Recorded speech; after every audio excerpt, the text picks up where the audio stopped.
विश्वासघाती के विनाश के लिए प्रार्थना।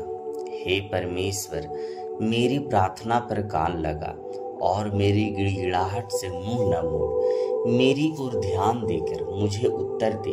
अपने मन की व्यथा के कारण मैं बेचैन हूँ और निश्चय व्याकुल हूँ। शत्रु के कोलाहल के कारण, दुष्ट के दबाव के कारण, क्योंकि वे मुझ पर मुसीबत ढाते हैं और क्रोध में मुझे सताते हैं। मेरा हृदय भीतर ही भीतर वेदना से भर गया है और मृत्यु का भय मुझ में समा गया है। भय और कंपन मुझ पर छा गए हैं और थरथराहट ने मुझे धर दबोचा है। तब मैंने कहा, भला होता कि कबूतर के समान मेरे भी पर होते, तो मैं उड़ जाता और चैन पाता। देखो, फिर तो मैं उड़ते उड़ते दूर निकल जाता और जंगल में बसेरा करता।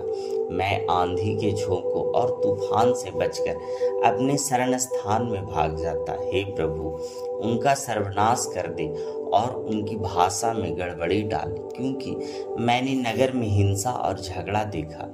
दिन रात वे उसकी शहर पनाह पर चढ़कर चारों ओर घूमते रहते हैं और उसके मध्य दुष्टता और उत्पात है, उसके मध्य विनाश है। उसकी गलियों से अत्याचार और छल कभी दूर नहीं होते। क्योंकि जो मेरी बदनामी करता है वह मेरा शत्रु नहीं, अन्यथा मैं सह लेता। न वह मेरा बैरी है जो मेरे विरुद्ध डींग मारता है, अन्यथा मैं अपने आप को उससे छिपा लेता। परंतु वह तू ही है, मेरी बराबरी का मनुष्य, मेरी साथी और मेरा परम मित्र। हमारी आपस की संगति मधुर थी। हम भीड़ के साथ परमेश्वर के भवन में जाते थे। उनको मृत्यु अचानक आ दबाए, वे जीते जी अधोलोक में उतर जाए, क्योंकि उनके घर और उनके मध्य दुष्टता भारी है। परंतु मैं तो परमेश्वर को पुकारूंगा और यहोवा मुझे बचा लेगा। मैं तो सांझ को, भोर को और दोपहर को गिड़गिड़ाकर विनती करूंगा और वह मेरी आवाज सुन लेगा। मेरे विरुद्ध छिड़े हुए युद्ध से वह मेरे प्राण को सकुशल छुड़ा लेगा, क्योंकि मुझ में लड़ने वाले तो बहुत हैं।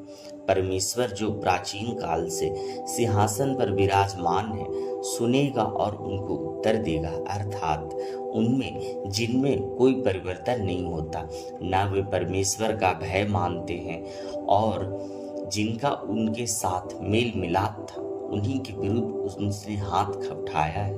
उसने अपनी वाचा को तोड़ दिया है।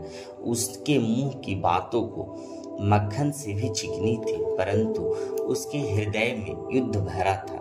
उसकी बातें तेल से भी अधिक नरम थी, पर नंगी तलवारें थी।